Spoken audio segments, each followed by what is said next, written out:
दिन है नित्यानंद त्रयोदशी, उनका प्राकट्य उत्सव।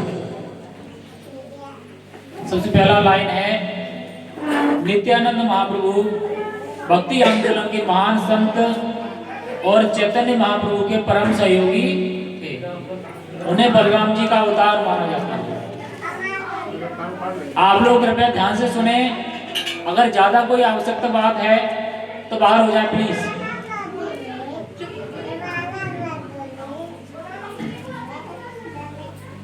बच्चे तो बच्चे हैं, लेकिन जो समझदार हैं उन्हें तो ध्यान देना चाहिए।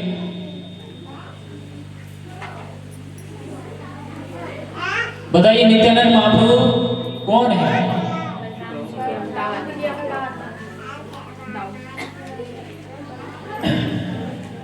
भक्ति आंदोलन के महान संत हैं। सबसे पहले तो ये जानना चाहिए कौन है?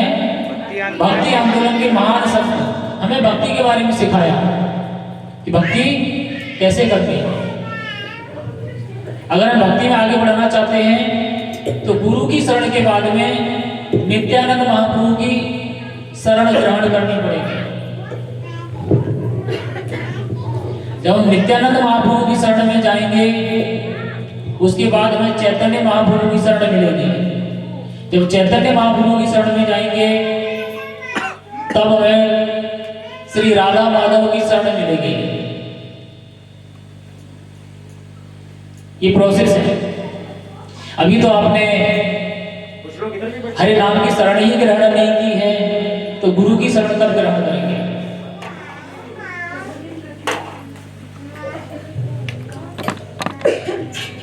सबसे पहले आपको भगवान के नाम का जप प्रारंभ करना चाहिए। जब आप जप करने में निपुण हो जाएंगे, तब आपको गुरु की शरणागति प्राप्त होगी। जब गुरु की शरणागति प्राप्त होगी, तब कहीं जाकर नित्यानंद महाप्रभु की कृपा प्राप्त होगी। और उनकी कृपा प्राप्त करने के लिए हमें उनके उत्सव में सम्मिलित होना चाहिए और उनसे प्रार्थना करना चाहिए। लेकिन हम तो बसते हैं, मंदिर जाएंगे, कहीं बाबा पुजारी जी प्रभु जी कहीं सेवा ना दे दें, कुछ दान ना मांग लें। अरे हम तो ये कहते हैं नहीं देना चाहते हैं, कोई बात नहीं, कम से कम मंदिर तो आ जाइए, प्रसाद खाइए। आगे बैठो ना, यहाँ बैठो, यहाँ आओ। इसके बाद में नित्यानंद महाप्रभु जो है बलराम जी के अवतार हैं, अनंत शेष, जिस पर भगवान विष्णु सैया लगाते हैं।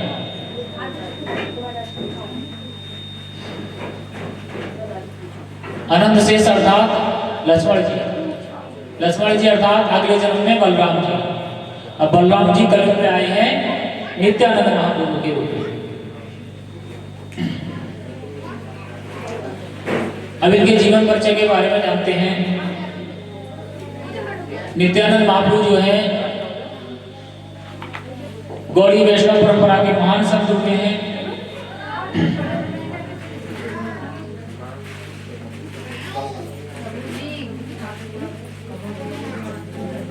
और इनका जन्म जो है लगभग 1474 ईस्वी में बंगाल में हुआ।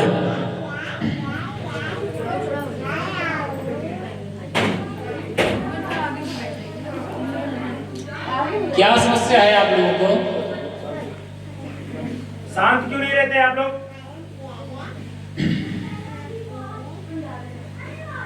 और जैसे बलराम जी बड़े हैं, वैसे ही नित्यानंद महाप्रभु भी चैतन्य महाप्रभु से 10 वर्ष बड़े हैं, 10 वर्ष बड़े हैं।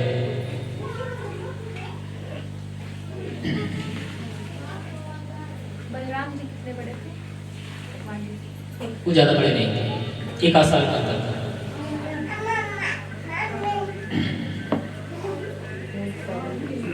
क्योंकि पहले संकर्षण भगवान आए हैं, अब दूसरा भाई आएगा तो मिनिमम 1 वर्ष का समय तो होना ही चाहिए, तो 1 वर्ष का मिनिमम समय मान के चलिएगा।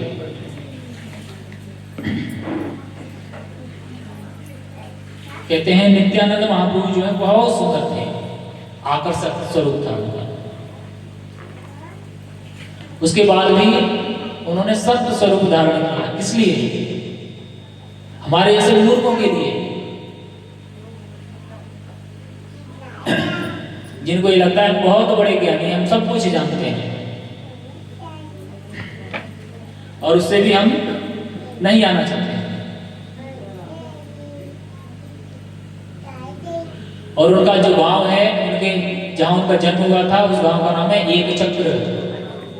एक चक्र के नाम से प्रसिद्ध है आज के समय में। और उनका जहां जन्म हुआ था वहां पर एक मंदिर बनाया गया है, उसका नाम है गर्भस्व नामक मंदिर है। वहां पर आज भी बंगाल में हजारों श्रद्धालु दर्शन करने जाते हैं और उनसे कृपा की याचना करते हैं। उनके पिता का नाम अदई ओझा और माता पद्मावती थी और ये मैथिल ब्राह्मण थे, मिथिला से आए थे।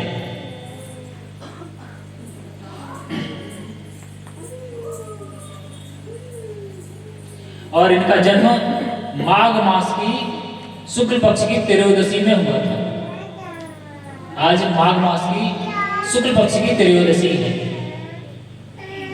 और उनको याद करने के लिए हम इसको नित्यानंद त्रयोदशी के नाम से जानते हैं। जो नहीं जानते हैं वो आज से जान लें।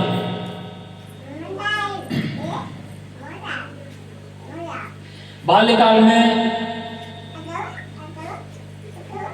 निताई महाप्रभु जो हैं कृष्ण और श्री राम की लीलाओं को अभिनय करते थे और उन्हें अत्यंत प्रेम करते थे।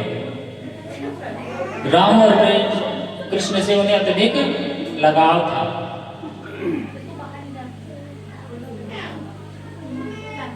और वो इतना अच्छा अभिनय करते थे कि जो देखते थे या जो श्रवण करते थे वो भूल जाते थे कि ये लीला हो रही है या हम वास्तविक लीला में बैठे हुए हैं। इस तरह से वो अभिनय करते थे और ऐसी ऐसी लीलाएं करते थे जिनका रामायण में वर्णन ही नहीं है, क्योंकि भगवान के चिर संगी हैं। वो जानते हैं भगवान राम के साथ में क्या क्या घटनाएं हुई हैं।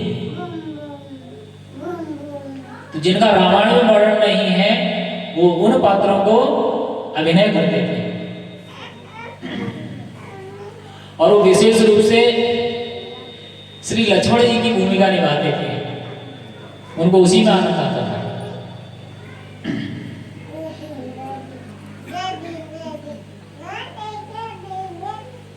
और उनका व्यवहार ऐसा करुणामय प्रेममय व्यवहार था कि पूरा गांव उसे प्रेम करता था। वो करुणा के अवतार थे।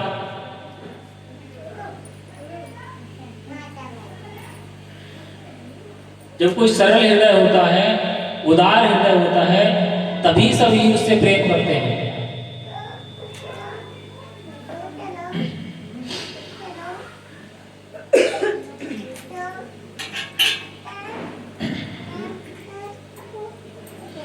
और कहते हैं जब वो 13 वर्ष के हुए तब एक जो सन्यासी होते हैं, ब्रह्मणशील होते हैं, जो प्रचार करने वाले सन्यासी होते हैं, उन पर नजर पड़ गई उन सन्यासी की और उनके माता पिता से उन्होंने उन्हें मांग लिया, जिनका नाम था लक्ष्मीपति तीर्थ। और उनकी भक्ति से वो इतने प्रभावित हुए। सुनो ये कहता ना स्टाफ हुआ और उन्हें उनके माता पिता से उन्हें मांग लिया, ये पुत्र आपका बहुत बड़ा भक्त है, कृपया आप हमें इसको दे दीजिए। और उनके माता पिता ऐसे भगवत भक्त थे कि अतिथि को भगवान का स्वरूप मानते थे और उन्होंने अपने बच्चे को उन संत के सुपुर्द कर दिया कि भगवान हमारे पुत्र को हमसे मांग रहे हैं तो हम उनको दे देते हैं भगवान की सेवा के लिए। कोई है आजकल जो अपने बच्चे को भगवान की सेवा में दान कर दे? बहुत कम। मिल जाएंगे नहीं, स्वयं को सेवा दे नहीं पा रहे, बच्चा खा दे रहा है। अगर ऐसा होता तो यहाँ मंदिर में भक्तों की कमी नहीं होती। शहर की बात नहीं कर रहा, मुझे लगता है दुनिया में कोई होगा कि ऐसे माँ बाप जो अपने बच्चों को ऐसा कहते हैं कि हम एक बच्चा जो है कम से कम अपने धर्म के लिए छोड़ देते हैं और हम केवल एक बच्चे को जन्म नहीं देंगे। आजकल तो इतने स्वार्थी हो गए हैं, स्वार्थ की कोई लिमिट ही नहीं बची है। क्या कहा है? कोई ये ना कहे कि तुम्हारी बेटी ने इसलिए एक बेटी पैदा कर लिया और कोई ये ना कहे तुम्हारा कोई बेटा नहीं इसलिए एक बेटा, बस हो गया। और बहाने अच्छे से पढ़ाएंगे, ये करेंगे, वो करेंगे। जिनके 4 बच्चे उनकी बराबरी नहीं कर सकता तुम्हारा एक बच्चे। अगर आप अधिक धन भी दे देंगे तो अकेला कितना सुरक्षा करेगा? नहीं कर सकता। जिनके 10-10, 12-12 बच्चे हैं, 12 आ जाएंगे, खड़े हो जाएंगे, भागना पड़ेगा छोड़ के।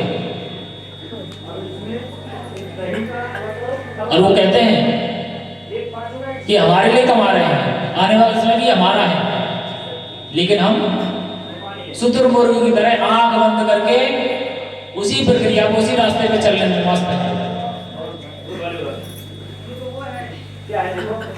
जिनके 10 से 12 बच्चे हैं, एक को क्या समझेंगे? और आजकल आप सामना भी कर रहे हो, जिसके 4 बच्चे हैं, जिसका एक बच्चा है, अपने बच्चों को छुपा के रखते हैं। भैया सामने मत जाना, वो 4 हैं, तुम्हें मार डालेंगे।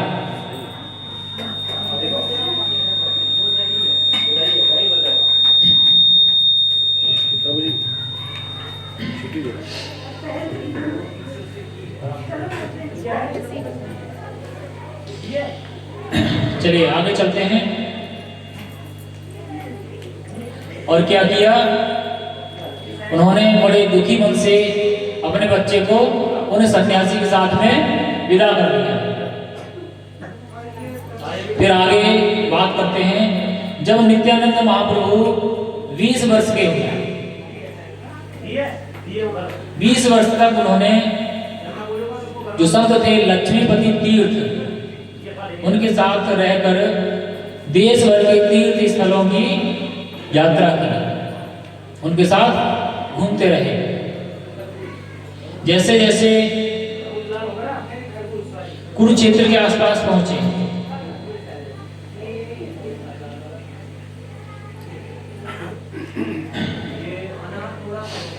और उन्होंने जो किया था वो सब उन्हें वहां पर याद आया। और कुरुक्षेत्र निकलने के बाद में फिर उनके जो गुरु थे लक्ष्मीपति, उन्होंने उन्हें शिष्य रूप में स्वीकार किया, उन्हें दीक्षा प्रदान किया। कोई ऐसा पेशेंस रख सकता है कि 7 साल तक एक सन्यासी के पीछे घूमे, वो जैसा कहे वैसा करे? हमें तो इंस्टेंट रिजल्ट चाहिए। 1 साल बाद अगर कहीं दीक्षा नहीं मिला, चलो कहीं और देखो। गुरु सब जानता है कि सामने वाला कितना योग्य है। जब वो भजन करता है तो भजन की प्रभाव से वो जान लेता है कि अभी कितना समय है शुद्धिकरण में, कितना समय लगेगा। तो जब उन्होंने उन्हें दीक्षा प्रदान की और शिष्य रूप में स्वीकार किया, इसके बाद वे श्रीला माधवेंद्र पुरी के संपर्क में भी आए, जिन्हें वे अत्यंत सम्मान के साथ गुरु जैसा सम्मान प्रदान करते थे। माधवेंद्र पुरी जो है माधुर्य रस के प्रचार के लिए प्रसिद्ध थे, अर्थात भगवान की जो माधुर्य लीलाएं हैं, उन लीलाओं के बारे में वो परम ज्ञाता थे। और आगे चलकर गौड़ी वैष्णव परंपरा के महत्वपूर्ण अंग बने, जो माधुर्य रस है। और माधवेंद्रपुरी के जो शिष्य थे वो थे अद्वैताचार्य और ईश्वरपुरी। वही ईश्वरपुरी जो है चैतन्य महाप्रभु के गुरु बने, इसलिए परंपरा में आता है माधवेंद्रपुरी, ईश्वरपुरी, चैतन्य महाप्रभु। जब परंपरा में पढ़ते हैं तो यही क्रम आता है।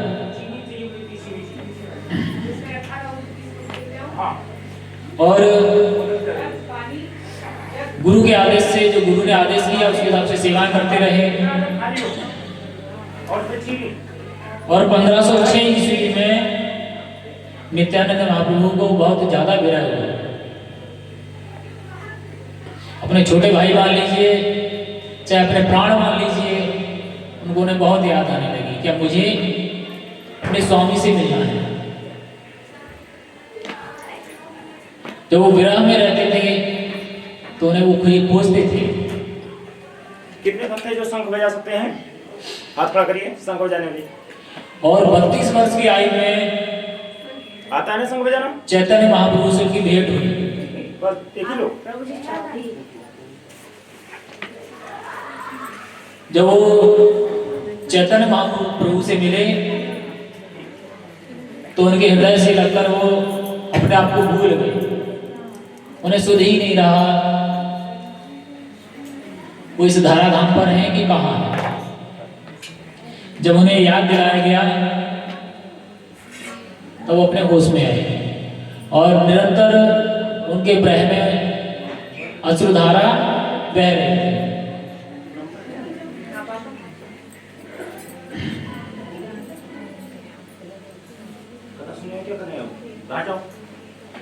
और अपने विरह को अधिक बढ़ाने के लिए क्या करते हैं, नित्यानंद महाप्रभु जो है उनसे मिलने के बाद में फिर कहते हैं विरह में बहुत आनंद है। तो उस विरह को बढ़ाने के लिए वो क्या करते हैं, उनके जानने वाले हैं नंदनाचार्य, उनके घर में जाकर छुप गए। जब हम किसी से दूर रहते हैं तो हमें उसकी अत्यधिक याद आती है, हम उसको ज्यादा स्मरण करते हैं।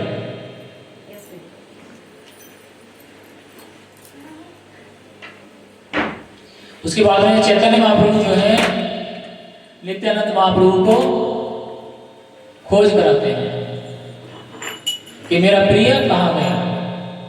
चैतन्य महाप्रभु नित्यानंद महाप्रभु को अपना प्राण कहते थे, ये मेरा प्राण है।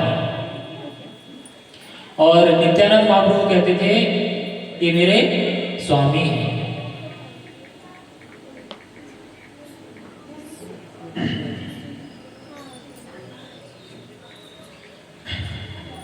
फिर चैतन्य महाप्रभु दो लोगों को भेजते हैं, एक स्वामी श्री हरिदास ठाकुर और श्रीवास पंडित।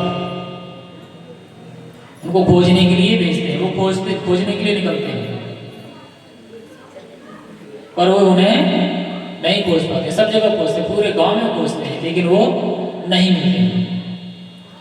लास्ट में चैतन्य महाप्रभु स्वयं उनको खोजने के लिए निकलते हैं। जब स्वामी सेवक को याद करे तो फिर सेवक नहीं रुक सकता।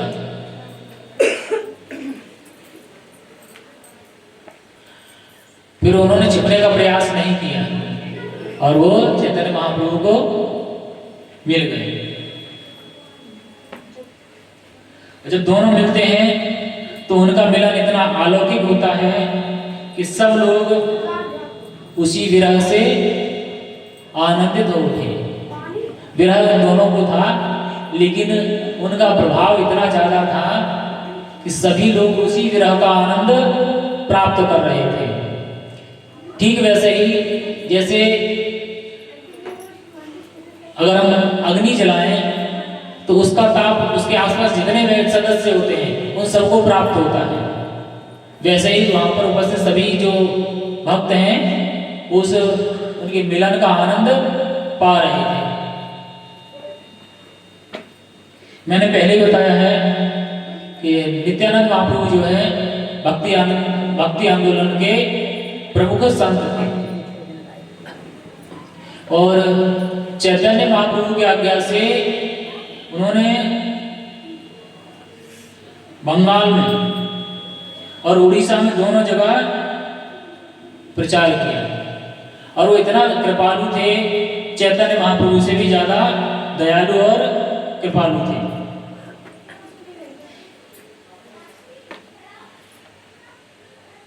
जब किसी के घर जाते थे तो उसके चरण पकड़ लेते थे कि आप मेरे कहने से एक बार हरे कृष्ण बोले दीजिए, और जब तक वो हरे कृष्ण नहीं बोलता था तब तक उसके पैर नहीं छोड़ते थे। इस तरह से वो प्रचार करते थे।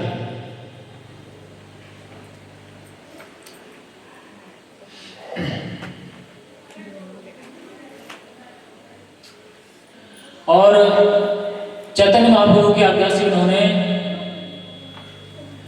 हरे कृष्ण महामंत्र को उस समय घर घर पहुंचाया। इसके बाद में एक लीला आती है कि नवद्वीप धाम के जो कुख्यात अपराधी थे, जो शास्त्रों में देख करके अपराध करते थे, जगाई और मधाई, वो डेली शास्त्रों को पढ़ते थे और उसमें देखते थे कौन सा अपराध अभी बच गया है, उस अपराध को वो करते थे। मुझे पता है बहुत समय हो रहा है।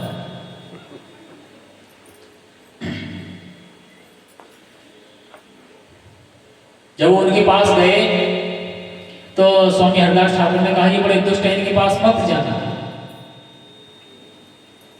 जिसको भी देखते उसको तंग करते हैं। लेकिन वो वहां भी पहुंच गए उनके पास भी, और वो उस समय मदिरा पान कर रहे थे। जब उनके पास जाते हैं और कीर्तन करने लगते हैं और कहते हैं कि हे जीव, एक बार मेरे कहने से हरे कृष्ण बोले दीजिए। वो तो दुष्ट प्रवृत्ति के तो थे ही, उन्होंने उनके ऊपर प्रहार कर दिया, उनके सर से रक्त धारा बहने लगी।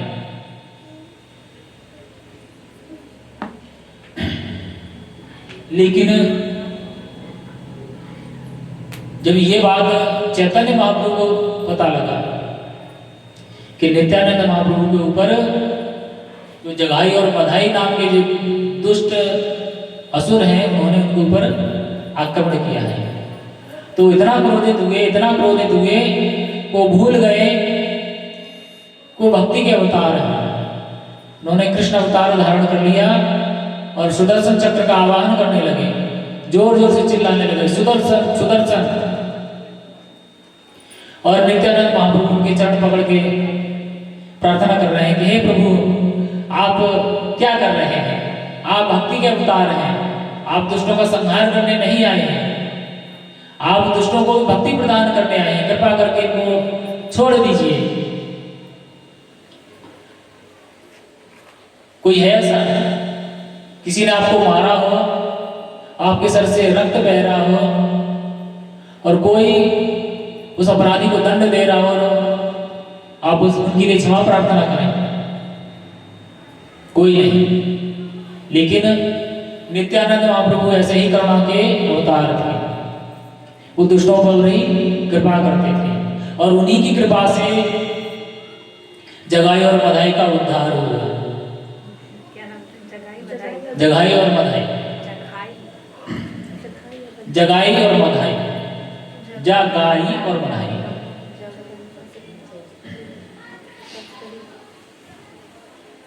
और जब उन्होंने इस तरह से करुणा का भाव दिखाया तो दोनों का हृदय परिवर्तन हुआ, और उन्हीं की कृपा से वो भक्ति में प्रवेश किए। और जब भक्ति में प्रवेश किए तो डेली असुर बहाते हुए भगवान के नाम का कीर्तन करते रहते थे। उसके बाद हमेशा कहते हैं, जब चैतन्य महाप्रभु ने उनको अपने शिष्य रूप में उनके ऊपर करुणा की, जब उनको स्पर्श किया तो उनका गौर वर्ण जो है उस श्याम वर्ण में परिवर्तित हो गया था। इतने जघन्य अपराधी थे, इतने जघन्य अपराध किए थे।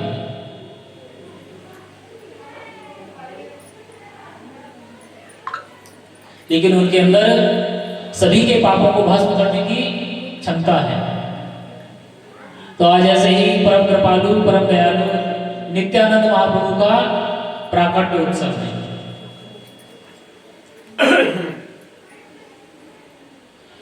और कभी कभी नित्यानंद महाप्रभु क्या करते थे, कीर्तन करने में इतना मस्त हो जाते थे कि कोई हिंसक जीव है वो भी नहीं देख पाते थे। इसलिए जो हरदास ठाकुर है उनके साथ जाने से डरते थे, कहते थे चैतन्य महाप्रभु से कि मैं इसके साथ नहीं जाऊंगा, ये बड़ा दुष्ट है, इसको तो अपनी मृत्यु का भय है ही नहीं, हमें भी संकट में डालता है।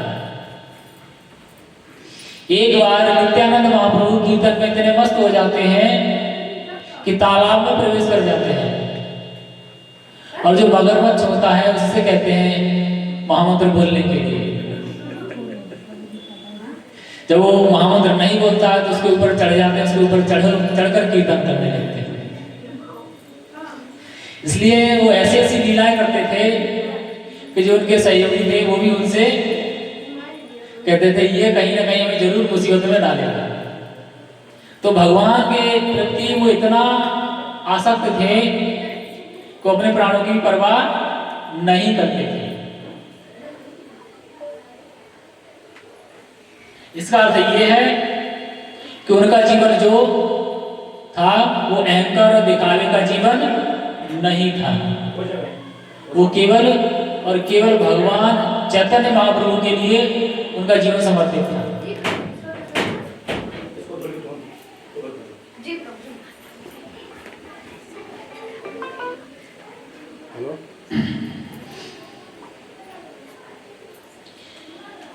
एक मिनट बलराम जी के नाम का थोड़ा,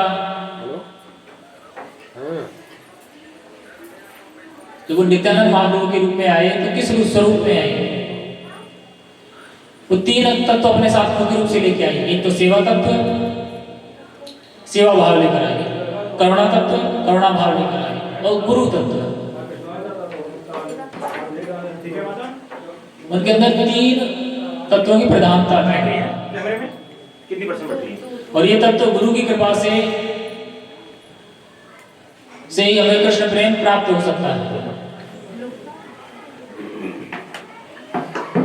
कहा जाता है नित्यानंद बिना गौर नहीं पाए। अगर हमें चैतन्य महाप्रभु को पाना है तो नित्यानंद महाप्रभु की कृपा पाना ही होगी।